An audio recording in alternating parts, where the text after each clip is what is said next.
We are tracking the tropics here on First at 4. Hurricane Imelda is churning up the Atlantic, prompting rip current alerts up and down the eastern U.S. And as News 15's Haley Meyer shows us, it's one of two storms pummeling parts of the Caribbean.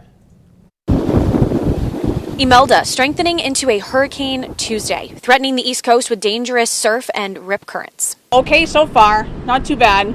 Just a little bit of wind and that's it. It comes days after the storm pummeled eastern Cuba. Officials there say at least 2 people died after flooding and landslides cut off more than a dozen communities. Storms, hurricanes, thunderstorms can be unpredictable. So, we just prepare for the worst, hope for the best. Imelda is following closely behind Hurricane Humberto, which whipped up 80-mile-per-hour winds as it passed near Bermuda.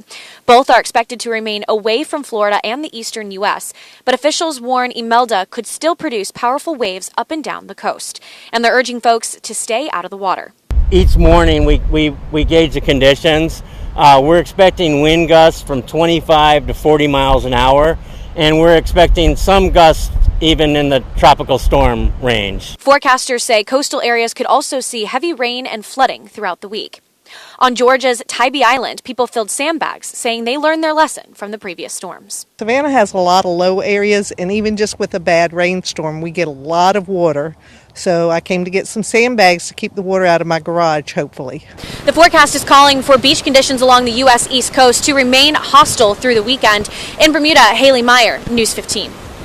Time now for a first check of our forecast this afternoon. Let's bring in Storm Track 15 Chief Meteorologist Doppler Dan Romano. Dan? Yeah, quite the dance that we're seeing with these two systems here in the Atlantic. We have Humberto here to the northeast, and then we have Imelda to the southwest, closer to the coast. But you'll notice that the areas that are closer to each other, that's where there's less convection and the storm looks a bit more unorganized. So a lot more thunderstorm development in Humberto away from Imelda, and a lot more thunderstorm development within Imelda, a part of the storm that's away from Humberto. So again, both storms right now, Category 1 hurricanes.